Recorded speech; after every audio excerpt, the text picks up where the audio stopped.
ॐ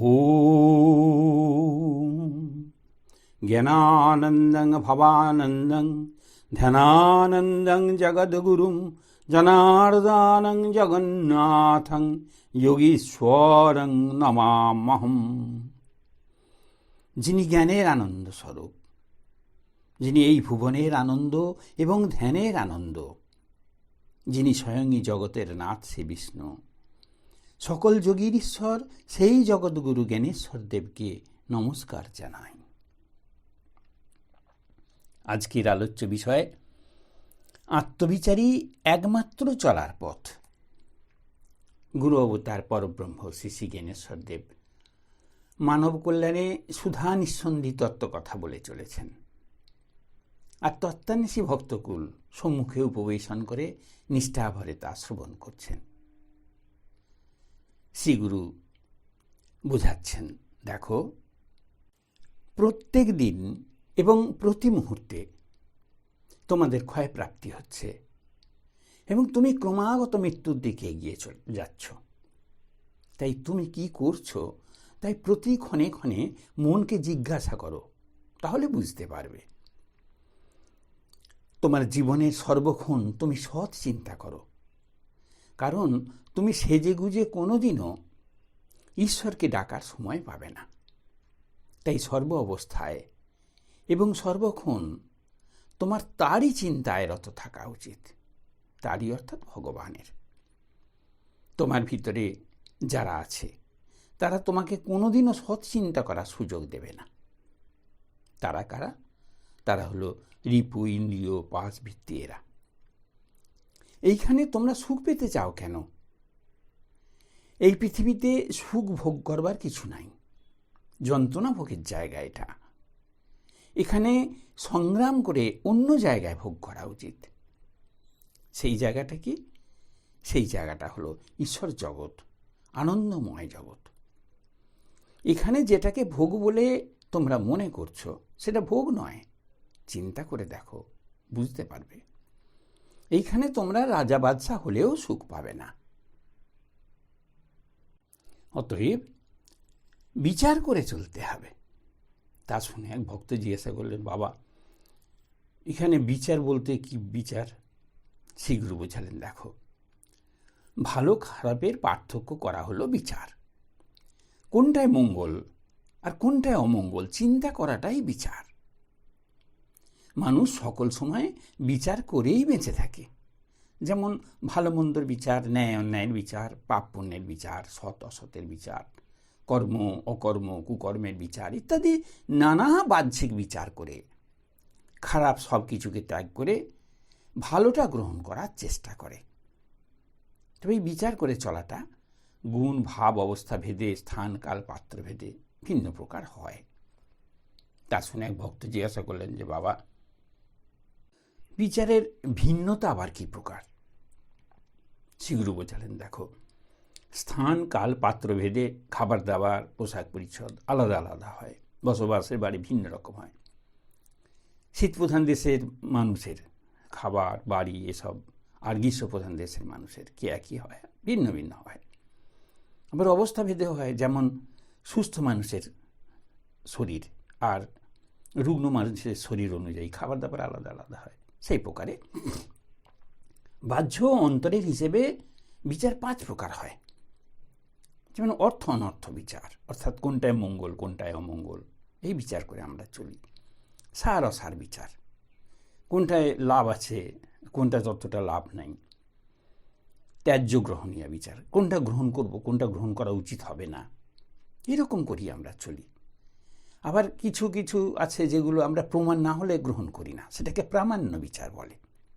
দেখো, শেষে হলো আত্মতত্ত্ব বিচার, ঈশ্বর বিচার, ব্রহ্ম বিচার, পরমার্থিক চিন্তার বিষয়ে আমরা বিচার করে গ্রহণ করি। তা শুনে ভক্ত জিজ্ঞাসা করলেন, বাবা, বিচারে আবার বাহ্যিক আভ্যন্তরীণ ব্যাপার আছে? শ্রীগুরু বললেন, হ্যাঁ, প্রত্যেক বিষয়ের বাহ্যিক ও অন্তর দুটো দিক আছে। মানুষের জানারও দুটো দিক আছে, একটা বাহ্যিক অন্যটা অন্তর। তা বিচারও দুভাবেই হয়ে থাকে। তা শুনে এক ভক্ত জিজ্ঞাসা করলেন, বাবা, বাহ্যিক বিচার আমরা কিভাবে করি? শ্রীগুরু বোঝালেন, দেখো, মনের সাহায্যে জ্ঞানেন্দ্রিয় দিয়ে বাহ্যিক বিচার হয়। যেমন চোখ দিয়ে রূপ বিচার, কান দিয়ে শব্দ বিচার, নাক দিয়ে গন্ধ বিচার, জিভ দিয়ে স্বাদ বিচার, ত্বক বা চামড়া দিয়ে স্পর্শ অনুভব বিচার, এগুলো হয়। আর অন্তরের বিচার হলো জ্ঞান বিচার। তখন ভক্ত জানতে চাইলেন, জ্ঞান বিচার কীরকম বাবা? শ্রীগুরু বোঝালেন, দেখো, জ্ঞান বিচারের প্রধান যন্ত্র হলো মন। এই মনের দ্বারা বিচার করে দেখতে হয় কোনটায় প্রকৃত মঙ্গল, কি করলে আমি অন্তরে সুন্দর হব, সুন্দর অবস্থা লাভ করব। এটাই হলো জ্ঞান বিচার। অর্থাৎ শ্রীগুরু যেটা বলতে চাইলেন যে আমাদের যখন মতি আছে, সুমতি বলে তোর সুমতি হোক, সুমতি হলে তবে আমরা ভালোর দিকে যাই। সুমতি মানে কি? সুমতি থেকে আনন্দ লাভ হয়, সুমতি হলে শান্তি লাভ হয়। আর উল্টোটা দুর্মতি, দুর্মতিতে দুঃখ, কষ্ট, জ্বালা, যন্ত্রণা। সুমানে উৎকৃষ্ট, উত্তম, সৎ, সাধু। তাহলে সুমতি মানে কি? সুমতি মানে সতে মতি হওয়া, অর্থাৎ ঈশ্বরে বুদ্ধিযুক্ত হওয়া। একথা কেবল এই কথার কথা নয়, একথা পদ্মপুরাণেও উল্লেখ আছে যে মানুষের সুমতি হলে তার উন্নতি ঘটে, মানসিক উন্নতি, শান্তির দিকে যায়, আনন্দের দিকে যায়। বলছেন, প্রাণিনাম অঙ্গদেশেষু সদৈব চেতনা স্থিতা পরাজ্ঞান প্রদায়া চ সা প্রজ্ঞা পরিকথ্যতে প্রজ্ঞা মাতা সমাখ্যাতা প্রাণিনাং ফলনায় সা সংস্থিতা সর্বলোকেষু পোষণায় হিতায় চ সুমতির নাময়া পোক্তা সা মাতা পরিকথ্যতে। দেখুন, সুমতিকে সর্বলোকের মাতা বলা হলো কারণ সুমতি আমাদের উন্নতিতে সহায়তা করে, সুমতি আমাদের ভালোর দিকে নিয়ে যায়, মঙ্গল চিন্তা করে। প্রাণীগণের দেহে, বিশেষ করে মানুষের অন্তরে চেতনা সর্বদা থাকে। চেতনা মানে সৎ অসৎ বিচার শক্তি, ন্যায় অন্যায়, ভালো মন্দ বিচার শক্তি, যা অন্তরে উৎকর্ষ জাগায়, উৎকর্ষ জাগায়। এই কারণেই এই চেতনাকে পরম জ্ঞানপ্রদা প্রজ্ঞা বলা হয়েছে, মানে বিশেষ জ্ঞান বলা হয়েছে, প্রকৃষ্ট জ্ঞান বলা হয়েছে। আসলে প্রকৃষ্ট জ্ঞানই তো আমাদের পালন করতেই, মানে প্রজ্ঞাই তো আমাদের পালন করতেই, তিনিই সব লোককে পোষণ করেন, ইনি মঙ্গল বিধানকারী। এই জন্যই তাকে মা বলা হয়েছে। এই হলো সুমতি। তাই সুমতি হলো সম্পদ। সুমতি হলে আত্মবিচার আসে, আর দুর্মতিতে পর বিচার আসে। আত্মবিচারে আত্মজ্ঞান লাভ হয়, আর পর বিচারে দুঃখ লাভ হয়। তা শুনে এক ভক্ত জানতে চাইলেন, বাবা পর বিচার কি? শ্রীগুরু বলছিলেন, দেখ, পর বিচার মানে পরের বিচার করা, কেবল অন্যের দোষ দেখা, তার সকল কিছুর মধ্যে খুঁজে বার করা, তার সম্বন্ধে নিন্দা করা। এতে কি ক্ষতি হয় বললেন যে দুঃখ লাভ হয়? শ্রীগুরু বোঝালেন, পর বিচার মনকে কলুষিত করে, মনটা নোংরা হয়ে যায়। আর নোংরা মনে পরবিচার খুব তৃপ্তি আনে, এবার আচারের মতো। তখন নিজের কথা ভুলে যায়, নিজের বিচার ভুলে যায়, শুধু পরের বিচার করতে থাকে। এটা পশুত্ব জ্ঞান। পশুত্ব জ্ঞানে পশুত্ব ভাব আসে, পরের ভাব নিজের মধ্যে প্রকৃষ্ট হয়ে যায়। যার বিচার করা হচ্ছে, পর বিচার করা হচ্ছে, তো তার ভাব নিজের মধ্যে ঢুকে, যে করছে তার মধ্যে ঢুকে যায়। তাই পর বিচার করা উচিত নয়। পর বিচারে এটাই দোষ হয়, নিজেরই ক্ষতি হয়। তা শুনে ভক্ত, অন্য এক ভক্ত, অপর এক ভক্ত জিজ্ঞাসা করলেন যে, বাবা পর বিচার করা উচিত নয় কেন? শ্রীগুরু বললেন, দেখো, নিজের ভালোর জন্য, নিজের মঙ্গলের জন্য পর বিচার করা উচিত নয়। বললেন যে, তোমরা কাঁকড় বাদ দিয়ে ভাত খাও, তো ধানের খোসা বাদ দিয়ে ভাত খাও, খই খাওয়া হয়, পেটে ক্ষতি করে। তো খোসা ছাড়িয়ে আমরা সবজি খাই, খোসা আর বীজ ফেলে আমরা ফল খাই। আসলে যেটা খারাপ সেটা ফেলে দিয়ে ভালোটা নিয়ে থাকি।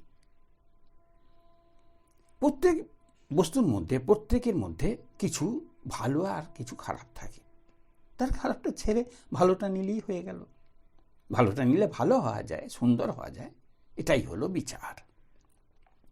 একথা শুনে আরেক ভক্ত জিজ্ঞাসা করলেন, বাবা এ জগতে মানুষ খারাপ হয়ে গেছে, নোংরা হয়ে গেছে, ওদের বিষয়ে কথা বলা যাবে না। শ্রীগুরু বোঝালেন, দেখো, ঠকে শেখার চেয়ে দেখে শেখা ভালো। ভালোর দিকে লক্ষ্য রেখে সমালোচনা করা চলে, কিন্তু বিচার করবে কার? পচা দেহের বিচার করবে? এ দেহ তো একদিন পচে যাবে, পুড়ে যাবে।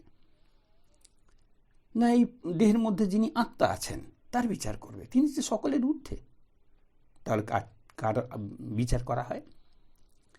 আসলে ওই ব্যক্তির কর্ম আর গুণ দোষে বিচার করতে চাইছে তো, কিন্তু বিচার করতে গেলে তো বিচারক হতে হয়।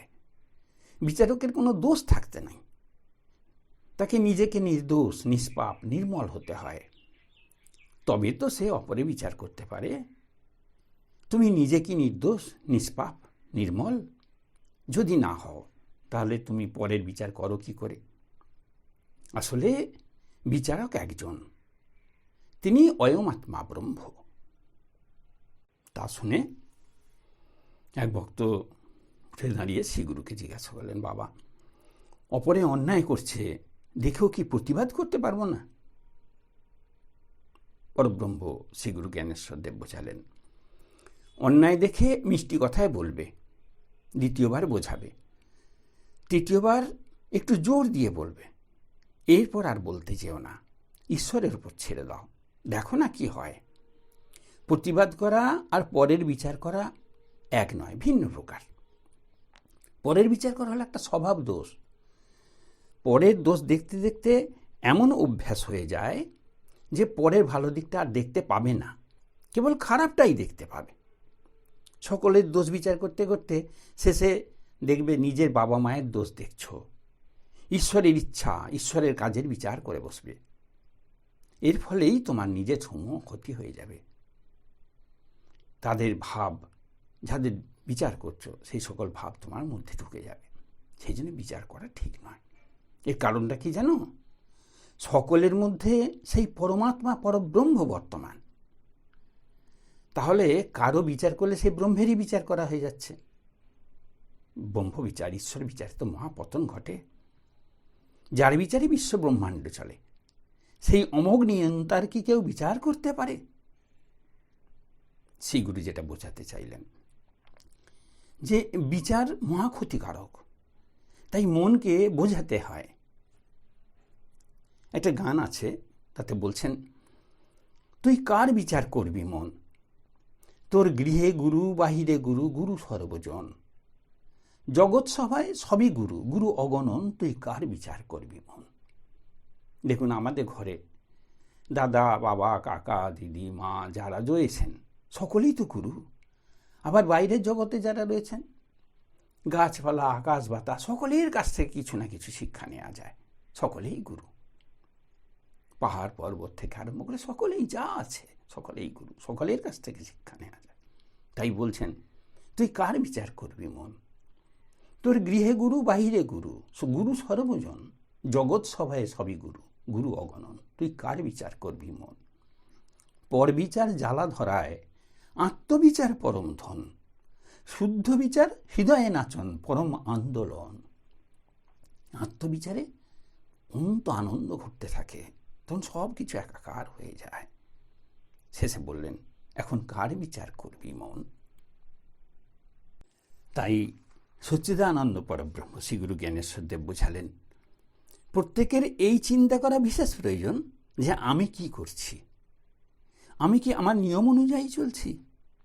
আমার নিয়ম মানে ঈশ্বর নিয়ম, আদর্শ অনুযায়ী চলছি। যদি না চলা হয়, তাহলে সেই দিকে লক্ষ্য রেখে চলা আবশ্যক।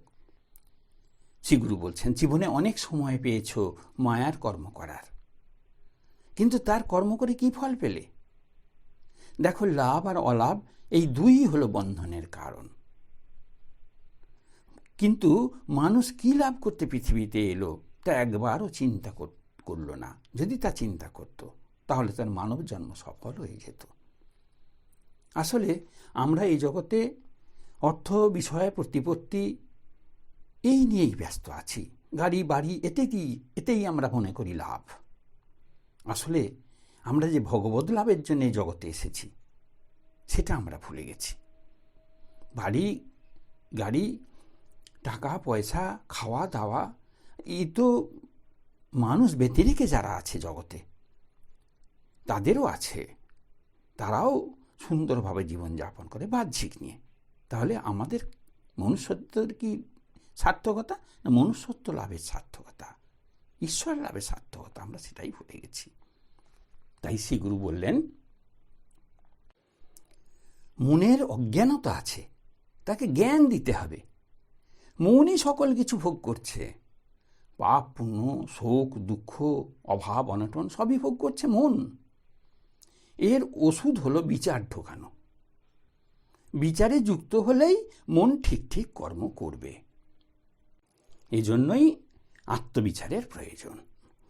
তা শুনে এক ভক্ত কৌতূহলবশত জিজ্ঞাসা করলেন, বাবা আত্মবিচার কীরকম, সেটা আবার কি? শ্রীগুরু বোঝালেন, আত্মবিচার হলো নিজের বিচার, আত্মমুখী বিচার। আমি কি করছি, আমার কি করা উচিত, আমি কে, আমি কোথা হতে এসেছি, আমার বলতে কি আছে, মৃত্যুর পর কি অবস্থা হবে, এইসব চিন্তা করাই হল আত্মবিচার। এই যে আমি কে, অর্থাৎ আমার এই চোখ নাক কান মুখ কি আমি, আমার হাত পা মাথা এগুলো কি আমি, আমার দেহ মন বুদ্ধি এগুলো কি আমি, তাহলে আমি কে? এই বিচারই হল আত্মবিচার। শ্রীগুরু বললেন, আত্মবিচার মানেই নিজের বিচার, অপরের বিচার নয়। যে নিজের বিচার করে অর্থাৎ আত্মবিচার করে সেই জ্ঞানী, আর যে অপরের বিচার করে তাকে অজ্ঞানী বলে। আত্মবিচারে আত্মশুদ্ধি ঘটে, আত্মশুদ্ধিতে আত্মচৈতন্যের প্রকাশ হয়, তখন আত্মজ্ঞান লাভ হয়। তাই জ্ঞানই আসল কথা।